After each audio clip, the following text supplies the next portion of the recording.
IPL final ಪಂದ್ಯ June 3ರಂದು ಅದ್ದೂರಿಯಿಂದ ನಡೀತಾ ಇದೆ. ಈ ಫೈನಲ್ ಪಂದ್ಯವನ್ನ ಕಣ್ತುಂಬಿಕೊಳ್ಳಲು ಕೋಟ್ಯಾಂತರ ಕ್ರಿಕೆಟ್ ಅಭಿಮಾನಿಗಳು ಕಾತರದಿಂದ ಕಾಯ್ತಿದ್ದಾರೆ.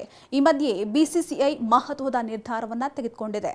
ಹೌದು, ಅಹಮದಾಬಾದ್ನ ನರೇಂದ್ರ ಮೋದಿ ಕ್ರೀಡಾಂಗಣದಲ್ಲಿ ನಡೆಯುವಂತಹ ಫೈನಲ್ ಪಂದ್ಯದ ಸಂದರ್ಭದಲ್ಲಿ ಭಾರತೀಯ ಸಶಸ್ತ್ರ ಪಡೆಗಳಿಗೆ ಗೌರವ ಸಲ್ಲಿಸುವ ಮೂಲಕ ಆಪರೇಷನ್ ಸಿಂಧೂರ್ ಯಶಸ್ಸನ್ನು ಆಚರಿಸಿ ದೇಶಭಕ್ತಿಯ ಸಂದೇಶವನ್ನ ಸಾರಲು ಭಾರತೀಯ ಕ್ರಿಕೆಟ್ ಮಂಡಳಿ ಮುಂದಾಗ್ತಾ ಇದೆ. ಹೌದು, ಭಾರತ ಮತ್ತು ಪಾಕಿಸ್ತಾನ ನಡುವಿನ ಉದ್ವಿಗ್ನತೆಯಿಂದಾಗಿ ಐಪಿಎಲ್ ಪಂದ್ಯವನ್ನ 1 ವಾರಗಳ ಕಾಲ ಮುಂದೂಡಲಾಗಿತ್ತು. ನಂತರ ಪಂದ್ಯಾವಳಿಯನ್ನ ಮೇ 17ರಂದು ಮತ್ತೆ ಪ್ರಾರಂಭ ಮಾಡಲಾಯಿತು. ಇನ್ನು ಫೈನಲ್ ಪಂದ್ಯವು ಮೊದಲು ಮೇ 25ರಂದು ಕೋಲ್ಕತ್ತಾದಲ್ಲಿ ನಡೆಯಬೇಕಾಗಿತ್ತು.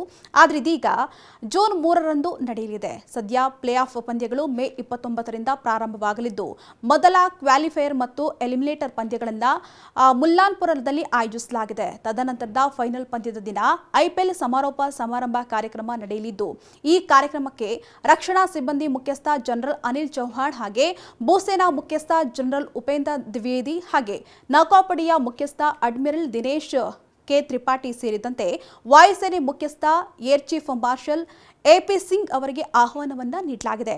ಇನ್ನು ಸಮಾರಂಭದಲ್ಲಿ ಮಿಲಿಟರಿ ಬ್ಯಾಂಡ್ಗಳು ಹಾಗೆ ದೇಶಭಕ್ತಿಯ ಗೀತೆಗಳು ಇರಲಿದ್ದು, ಸಿಂಧೂರ್ ಕಾರ್ಯಾಚರಣೆಗೆ ಸಮಾರೋಪ ಸಮಾರಂಭದಲ್ಲಿ ಗೌರವವನ್ನು ಸಲ್ಲಿಸಲಾಗ್ತಾ ಇದೆ.